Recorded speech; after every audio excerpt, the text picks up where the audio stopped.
So we'll just start with like introductions and stuff. Hi all.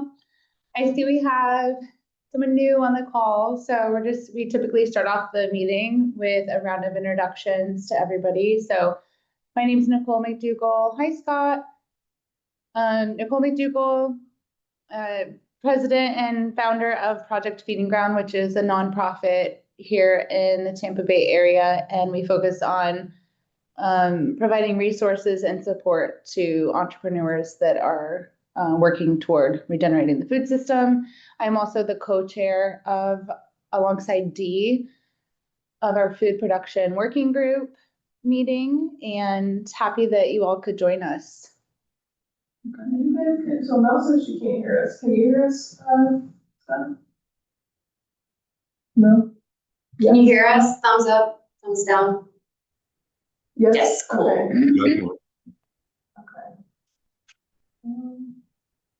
I muted on purpose.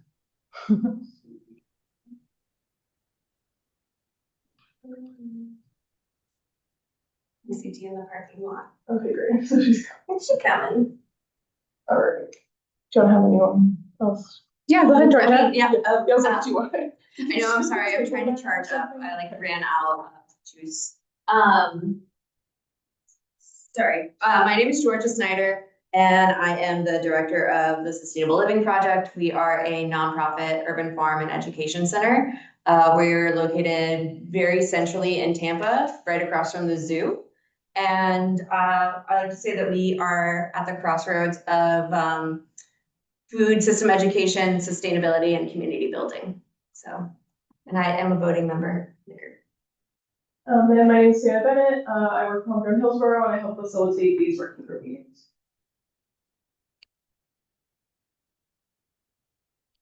Anyone online like to introduce themselves?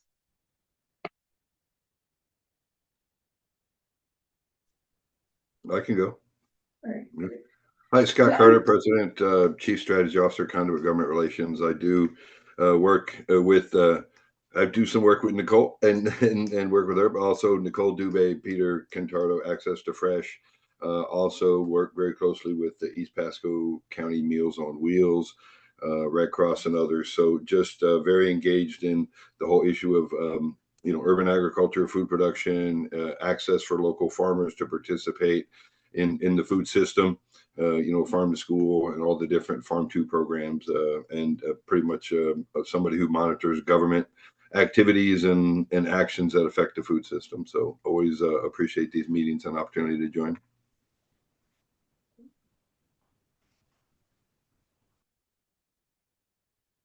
Mel, can you hear us now? Yes, sorry. My bad. Hi, everybody. Would you like to do a quick introduction? Oh, sure. My name is Shamela Joy. I am a volunteer with 813 Hood Garden. There's my boss right there on the left. Did she hear me? Hi, Dee. Sorry. Hello, everyone. We have someone new on the phone with us, and I'm sorry that I'm not sure how to pronounce your name. So Charlene. It's Charlene, but you'll see Yawo Eshu. How do you say it? Yawo Eshu. Okay. Okay. Yeah. So I know some of you in there. I know 2 out of 4 in there. I deeply value Afroecology, storytelling, hiking, ethnobotany, and urbanism. In my professional life, I'm an environmental educator, certified family herbalist, homesteader.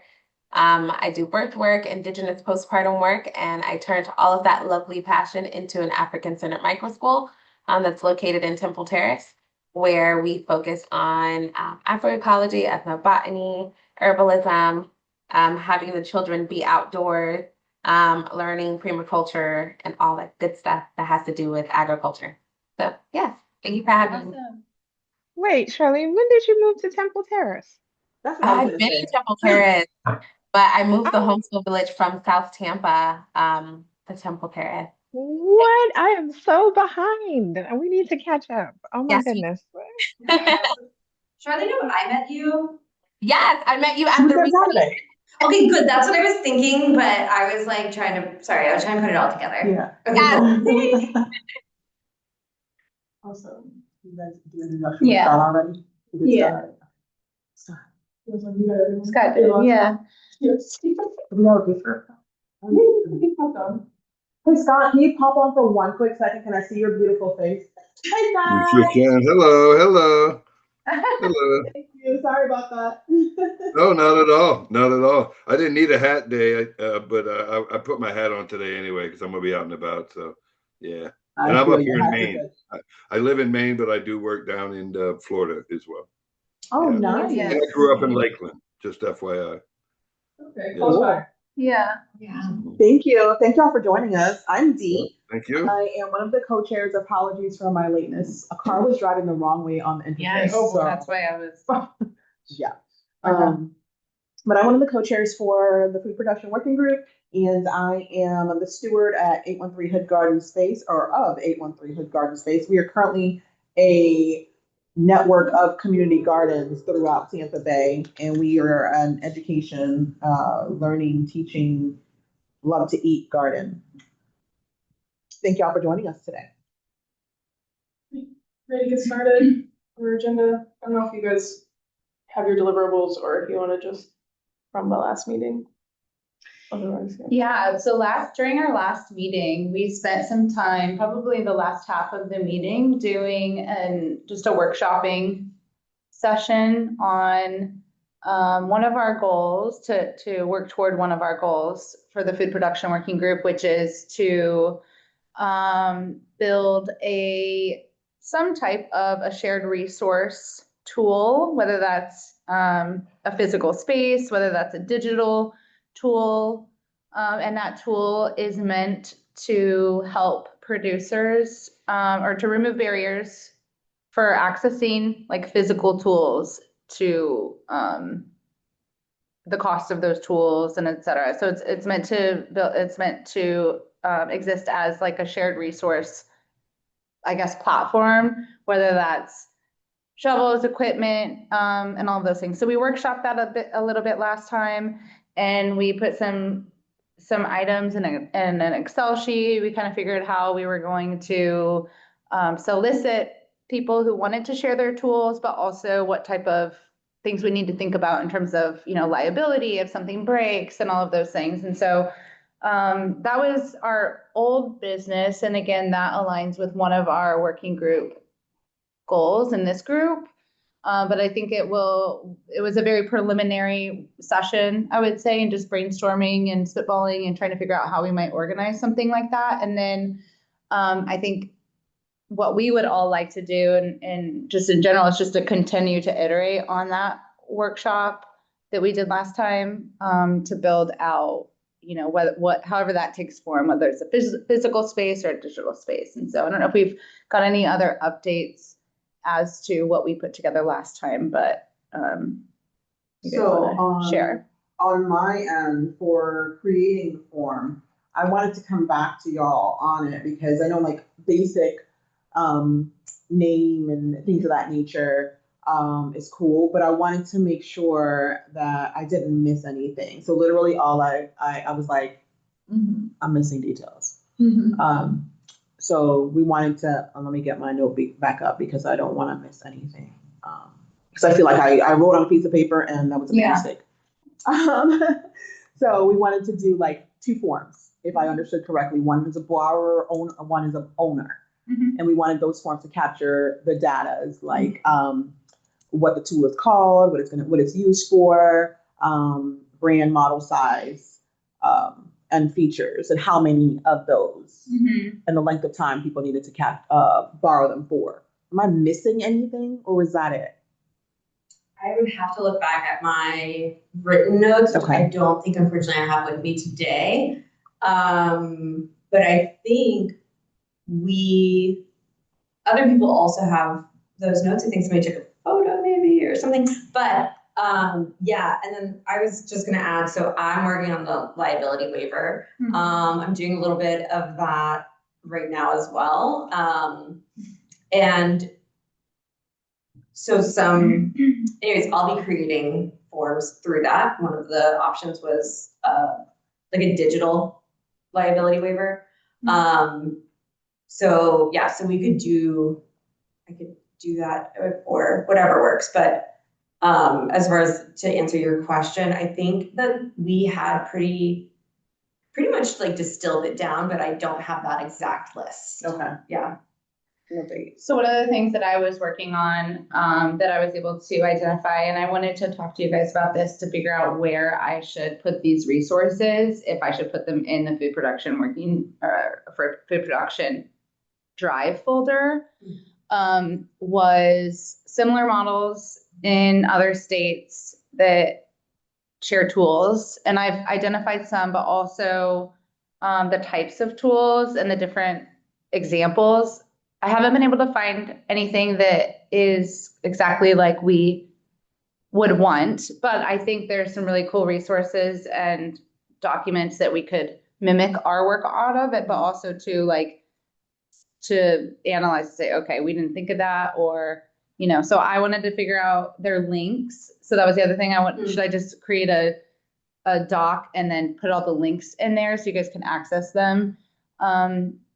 Yeah, that makes sense. And there's even a folder within our food production working group folder now. I believe somebody, maybe Savannah, created that says tool library project.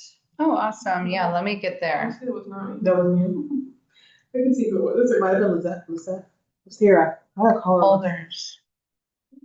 But yeah, I think Georgia made it. Oh. I was just wondering, I was like, was it me? And I looked too, because I was like, if it wasn't Savannah, this sounds like me. That's why I organized mine. There's a folder for it, so you can put everything in the folder. So yeah, I think I would say just make that a document, and within that document can be links. I'm putting a doc in there right now with these links, and so maybe, I don't know if it would be helpful since you're sharing, to bring up some of these, pop up some of the links just so we can look at them. And that way those on the call can just see what we're talking about and get kind of a feel for, and then also offer any feedback that might, be helpful. The other thing I might do is start to copy and paste some of the notes from our working group, the running Zoom notes, and the ones that are relevant to the tool sharing, and just kind of have a running sort of document of exactly just about the tool sharing. Okay. So we don't have to look back at that specific, or at each month, right? We just have one document that says this is all tool sharing stuff. Okay. Just to kind of track our conversations and things like that. So I can make. Yeah, Liz Terry was doing that. Oh, she was. As secretary. This link isn't letting me. Is there Hold on, an existing document like that? Hold on, I know that link isn't working. I'm just gonna upload the PDF. And I want for that one really fast. Those of you that are on the call, if you are in your current field of growing or experience growing or being out there, if you were to borrow a tool from another gardener, what tool would you see yourself needing to borrow based on what you currently have?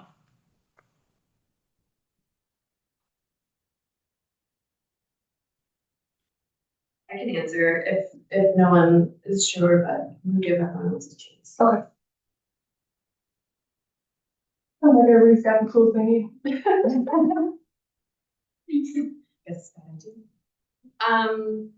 Can I add something to that question? Tool, maybe expand the definition of tool, not so much a tool to get in the soil or what have you, but a tool such as information.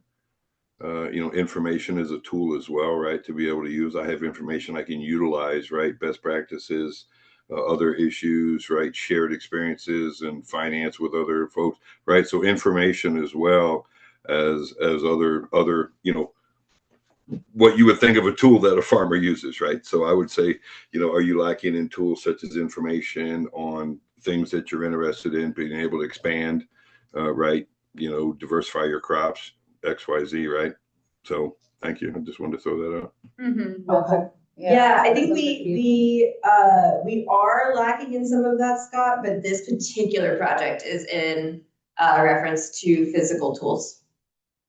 So you're completely on track with yep, for sure. But also this one is specifically for that. So, but yeah, that's, I think. Savannah, can you pull up the last link? That would be the one that is most similar to what we are thinking here. What was your answer, Georgia? What did you say? I was thinking, so I guess this isn't necessarily what I need, but I have a broad fork. And I would borrow a broad fork. Huh? I would borrow a broad And that's kind of what I was thinking. So I recently looked and I got mine for I think under $100, but around that price. But that was 2016, 2017. Okay, yeah.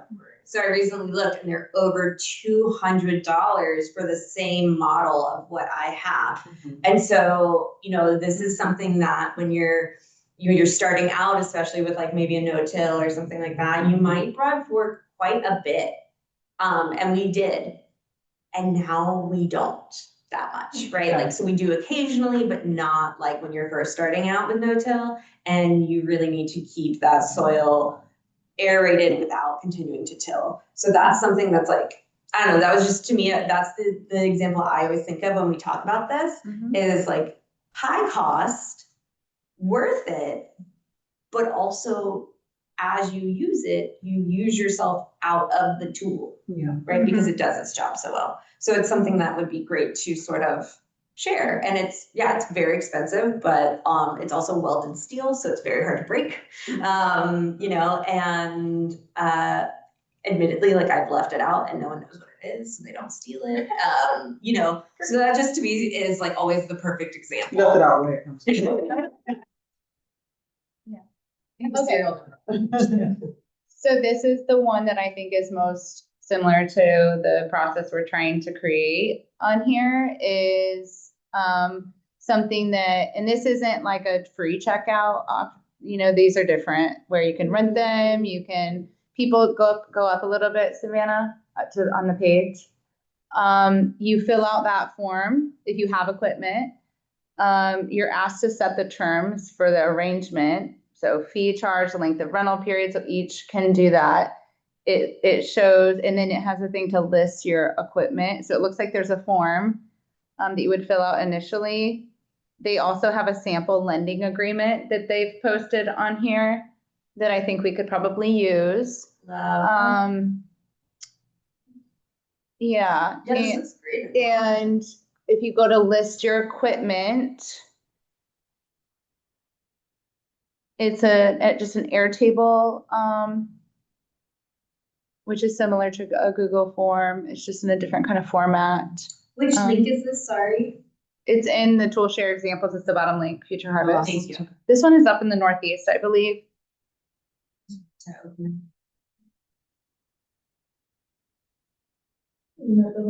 Yeah, we'll go back to the other tab and we can just look at the actual, it's an Excel doc, right? But it's actually an Airtable, so it's a live public, somebody can just go to that and search. So this is really detailed, but Well, pretty cool. Yeah, I think it's kind of nice to have a super detailed example, right? So we can. And obviously this is all over the place. They've got their zip code, phone number, other notes. These are the. Yeah. Yeah, this is, I think, exactly what we were kind of looking for. Right. Yeah. And this is all that they just have this org, Future Harvest, is a nonprofit, right? And they had the same issue or challenges we have here, right? Or in many areas. And so I say we model what we're doing after something like this.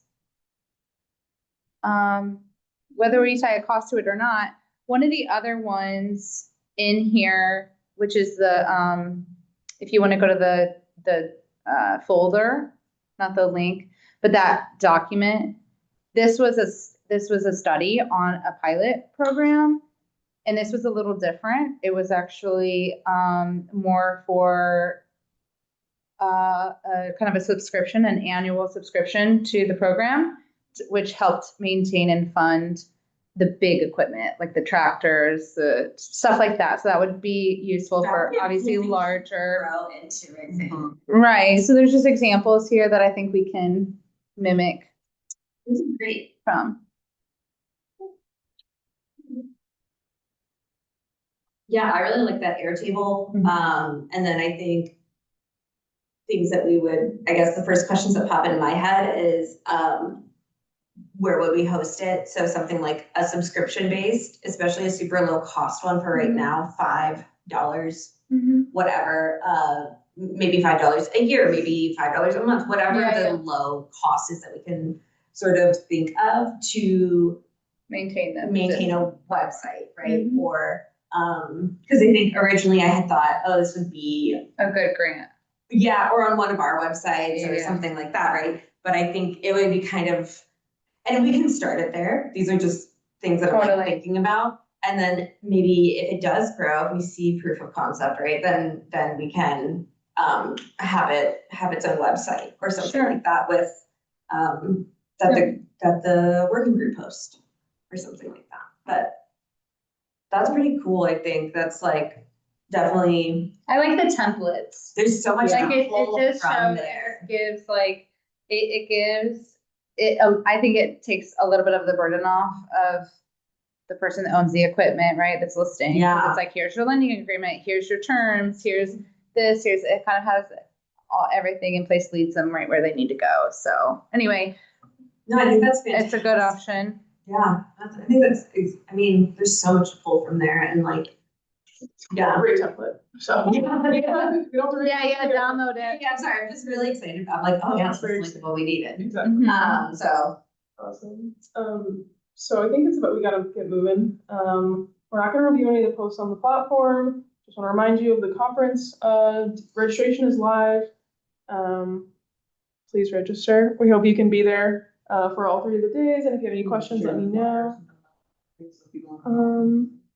Yes, I can do that. Because it's open to the public too. Yes. I wasn't ready with that. Sorry. Because the internet is going slow. Yeah.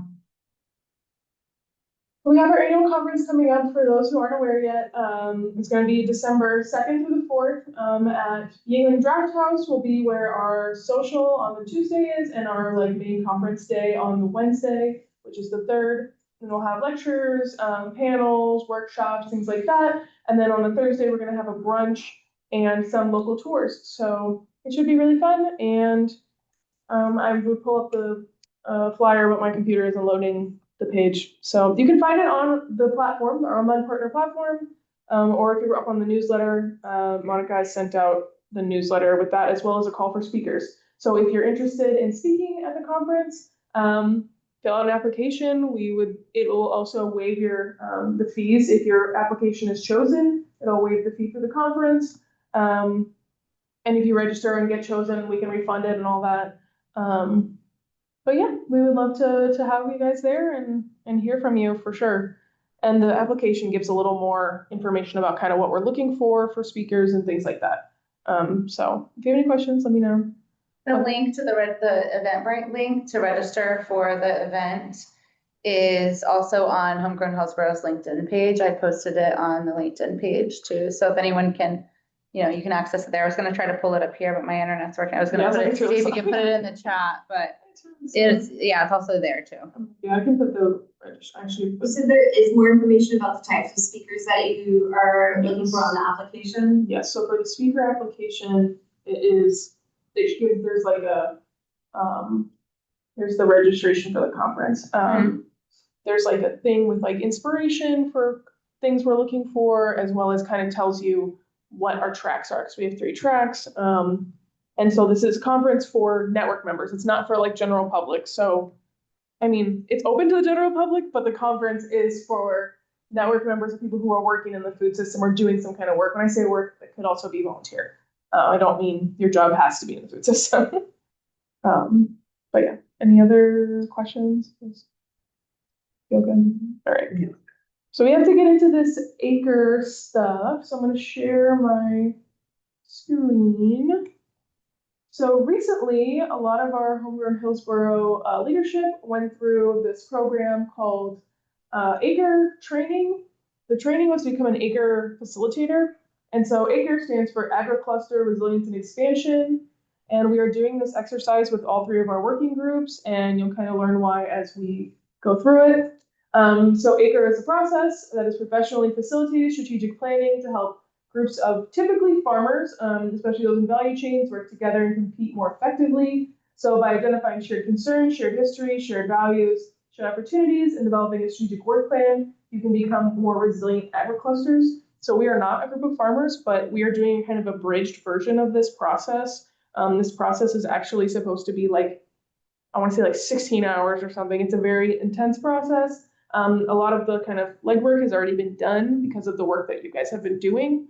So we'll kind of walk through what the process is and how we're kind of abridging it. So here's our kind of timeline.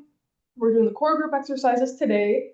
And then in November, we'll be workshopping the goals, which you already have goals. We're going to try to kind of see if they need to be like edited or changed or even grown. And then we'll do some final planning activities. In January will be our Acre Summit, which is where we want to have more people. The whole point of this is kind of to get more people to show up to our working group meetings, because you may agree that we have better conversations when more people show up and we can hear from more people with more backgrounds. So that is our goal. In January will be the big meeting. So we'll kind of be planning for how that's going to happen. And then in January, we want everybody to show up. So the ACRE process, like I said, it's a long process. We're kind of jumping in like almost halfway through because we have established leadership. We don't like the triggering event motivates your need. So the triggering event is kind of these working groups forming through Homegrown Hillsborough. People decide to take action. So they reach out to an ACRE facilitator. This group is actually being facilitated by Monica. She's not here today, but she'll be here for the rest of the meetings. So I'm kind of stepping in here, but like Monica's facilitating this one, I'm facilitating food access, and Dahlia is facilitating economic development. So we all kind of we didn't want one person to have to do them all. And the facilitator is supposed to be like a non-biased like person to kind of just make sure things are flowing and, people have concerns, things like that. So we establish leadership, you work to plan the workshop, you conduct the workshop, you do all of these values-based, vision-based projects, and you identify the project. Collective action is detailed through the project work plan, which we'll be kind of working on in December and in January. So the big meeting is kind of that work plan. And then you move to implementation. And once you implement it, you just continue trying to improve. It's like an ongoing process. So this is a little bit confusing, but yeah. I can just give a little bit of a perspective, Sure. and Yeah, I say this every time, but I haven't finished the last third part of the training. But one of the things that, even though you look at all this, I think the core, and maybe we just talked about this, but I think the core purpose of the ACRE workshop, or maybe why it was developed, is to identify, or obviously the triggering event, or a triggering event, which in our case is lack of engagement. And it gets you to the point where you create a plan to change that.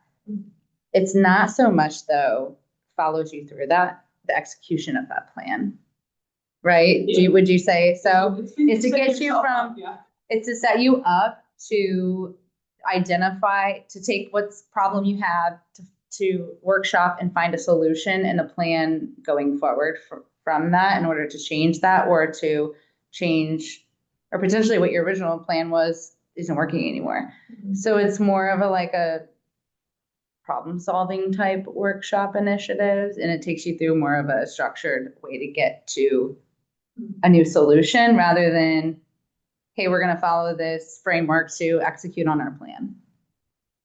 And it also is meant to build strong groups.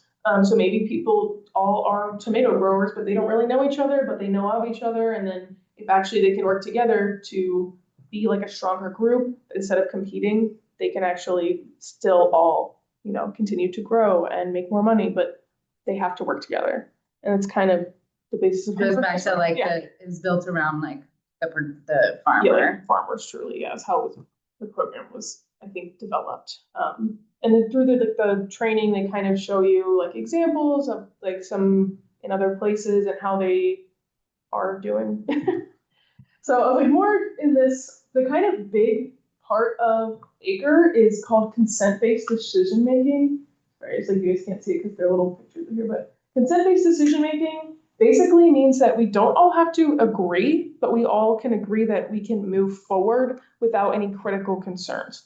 So that is like the big part of it is instead of everyone voting yes or no, and maybe two people don't like, if it's a 3-2 vote, two people feel like the group is going in a direction that they don't agree with at all. And so we don't want that to happen. We want everyone to be kind of on the same page moving forward.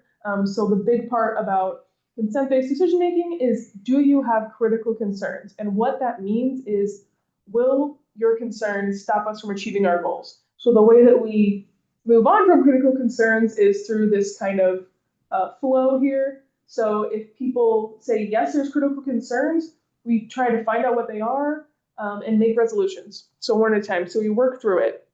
And instead of people just moving forward and feeling like there's something bad's going to happen and they tried to tell you and try to warn you. So we try to make resolutions before we move on. So everyone just has to say, yes, I give consent to move on, or no, I have a critical concern. And so that is kind of the time to speak up. And if you have an issue with what's going on, we want to know so that we can make it go away and create a solution to the problem. So like I said, if there's no critical concerns, you ask for consent to approve. So everyone either gives consent or someone says, no, I have a critical concern. And that is a big part of ACRE. And I really think that also helps with like trust building and making sure everyone feels heard and that they're not just getting outvoted or, it turns into cliques, like these people all want to do this, but the other people over here want to do this other thing. So that is that. So we also have a statement of expectations for the core group, which is you guys. You guys are the core group. ACRE has a lot of like lingo and vocabulary that are very specific. So if you hear me using words like that's why I didn't make this up. VUCA. Yeah, exactly. VUCA. Yeah, they use all these strange things. I was like, what is that? So the co-chairs, which is you guys, will be the primary supports to the facilitator. Like I said, the facilitator will be Monica. The secretary will act as your reporter, which is actually going to be me. I will be doing the reporting. And your working group meetings will serve as workshop 1, 2, and the ACRE. So maybe 3, 1, 2, 3, and ACRE. Because that's October, November, December, and January. Okay. So we'll create and maintain a contact list of everyone who's participated, which we already have because we are a working group, so I already have all your contact information. We'll encourage participation through outreach and invitation to stakeholders, which is something we'll work on in the next meeting, is who we're going to reach out to and how to get them to show up in January. We'll develop and maintain ground rules that are established by the core group and recognize that the outcomes of the ACRE workshop will not always comport with your expectations. So you kind of have to be ready to be flexible with whatever the group decides. So these ground rules were kind of, they were outlined by the ACRE process. So we actually want to go over them. In the ACRE process, they do say that like the group discussion belongs to the group and the group decides how public it's going to be. Because of the nature of our work, all of our meetings are recorded and they're all public. So we're not deciding if it's going. If you guys have something that you don't want shared like publicly and you have a concern, we can take a pause on our recording and or after the meeting or something and talk about it. If it's urgent and you really just don't feel comfortable sharing it, or maybe it's not your information to share, then we can make a special accommodation to that. But in general, our meetings are open and recorded. The facilitators will act impartially with nothing to lose or gain in the proceedings, and the facilitator will bring neutrality to the ACRE process and not take sides. So that's kind of what I was talking about. The facilitator It's really just there to help make sure everything is moving and everyone's doing the acre facilitation like the right way. It also says the facilitator will turn off their cell phone during all acre meetings and encourage others to do the same. What that means to me is you're not on your phone. If you're doing research or something like this next thing that we're about to do, you might actually want to be looking stuff up. So it just means being respectful of the space and not, just being on your phone the whole time or not paying attention. And then we added full participation is expected in person and on time. I know we already have like a virtual thing happening, which is going to be okay. But we would like everyone to make sure to be respectful of each other's time and show up on time so that we can get this done because these are a long process. So we need our full 2 hours.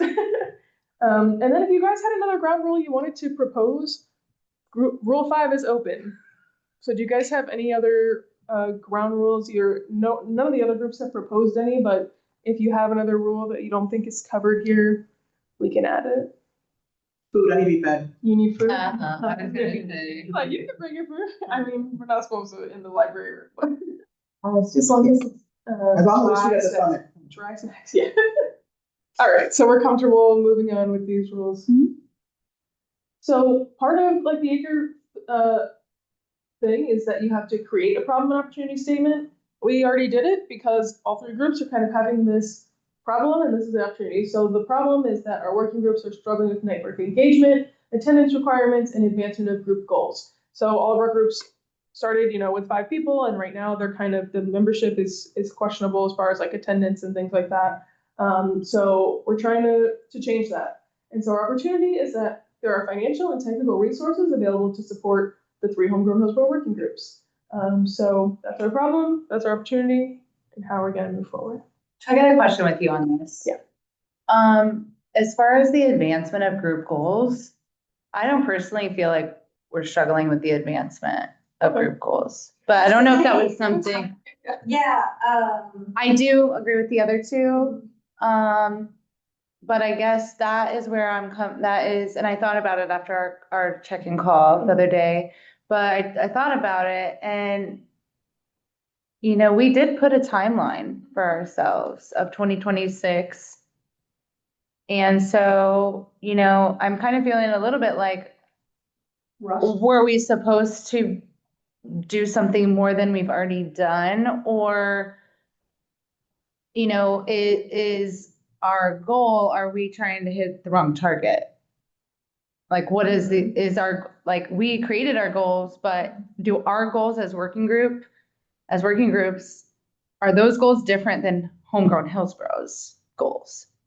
No, I think like your goals fit into our stuff, but a lot of also like because you're working on your goals, like if you have this tool share done before the end of October, then you need more goals. So that's also part of it. It's like if you're achieving your goals, we need goals for the rest of your like timeline. I don't wait until the end. I'll wait till the end of this part and then I'll do say my part with regards to this because I don't feel like we're getting a fair shot at working on our stuff because now we were working on it and now we're stopped to do this, which is problem solving for something that's larger. Yeah, I agree that there is advancement, I guess. So, I'm just kind of, I guess, thinking about this, right? So, you guys have all kind of had this conversation, but I don't know about economic development, but I know about our group and I know about food access that the grants for both of those are furthering and our advancement towards the goals that we set. So I think that we are, and then kind of as I understood it, we also have that deadline of like is 2026 or in 2026. And so, yeah, I think also maybe rewriting some of our goals and understanding how much we've achieved by this initial process, right? This being the inaugural process, it's not that I don't think anyone's twiddling their thumbs. Right. I think we all show up pretty prepared and interested and thinking about these things.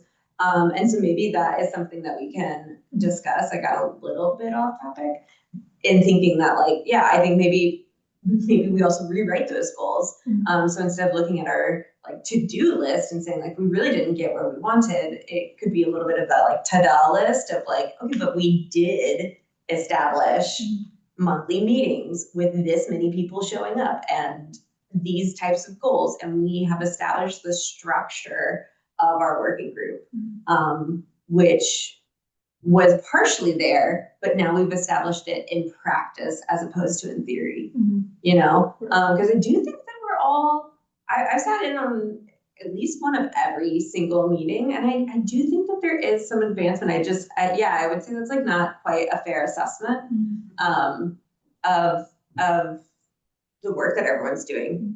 So maybe that's not the right language, but because you're working towards your goals, like I said, they do still need to go beyond. So your goals end in January and March, but this working group goes on to October. So we need to continue to like keep evaluating what's going on and what else we're going to continue doing. But I thought we were gonna, like, we wrote the goals. We have an end date because we were required to put an end date on it. But we were gonna reevaluate when we got to those times, to those, you know, those dates. But the problem is just that there's not enough people in working groups. So we need, because our thing is kind of like, if there's 3 people here, 3 people here, 2 people here, should we just do one big working group, or should we just, and there's a lot of overlap. So how can we make sure the overlap makes sense? Or maybe you work together more. So our working groups have been a little bit of siloed sort of, but like I know you've gone to other meetings, some of you guys have been to other meetings. So like seeing how we can further our goals maybe more so together, or make sure the ones that are overlapping are working together. So like economic development has a goal to connect growers with like sales. And so Georgia's working on a healthy neighborhood store with food access. Thank you. I was like the other food access. And so that could be part of economic development's goal. Like they could be doing something like together, like, but they're not. That's just like one example. But I do think you guys are working towards your goals. And there are like mini grants going towards your goals.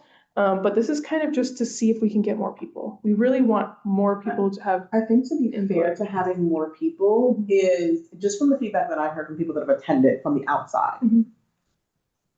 They don't know what's going on. They don't know what this is. So like, for example, Scott's on the call and he's joining us on this call, but we're trying to figure out the basic foundation of how things are working. So then it's difficult for someone like him to Contribute. Because we're still trying to work on the kinks. So if we were to have established our baseline and then invite people into the group once we have everything smoothed out, I think it would have been, we would get more participation. Whereas now we're currently working out kinks. To have people on the outside joining meetings where we're trying to work out the kinks isn't fair to the people that are on the outside. That's just the feedback that I heard. So something that I guess, I don't know if we're at this point, but something that I want to at least just get out of my head for a second is the idea of, I know also for me, the month between, it's a long time.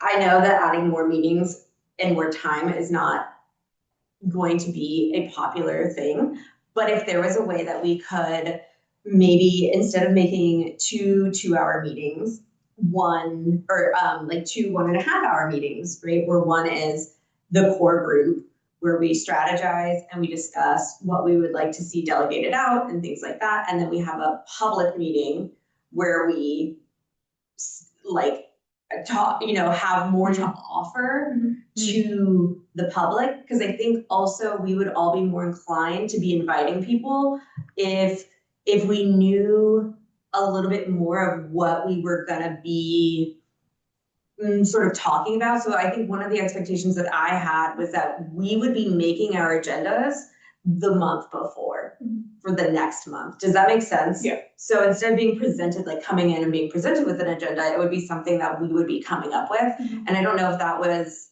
something that changed or if I just had different interpretation or whatever, but I think that there's maybe something to be said for meeting slightly more often, not every week, but maybe every other, but maybe for shorter periods of time to maintain efficiency. Because I don't have time for another 2-hour meeting a month. I don't think anyone else probably does.